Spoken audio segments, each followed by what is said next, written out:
1, 2, 3, 4, 5, 6, 7, 8. We'll turn around to show you the position of the hands at the end of this sequence.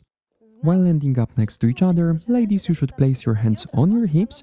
Gentlemen, you can place your thumbs in your pockets. This position is of course a reference to the movie, and if you've watched it, you know it's very characteristic. We'll dance the next part with our hands like this. In this part, the steps for both partners are the same. Start by taking a step forward with the right leg diagonally to the right, left leg to the side, right leg backward, connect your feet. Repeat the same exact steps. 1, 2, 3, 4.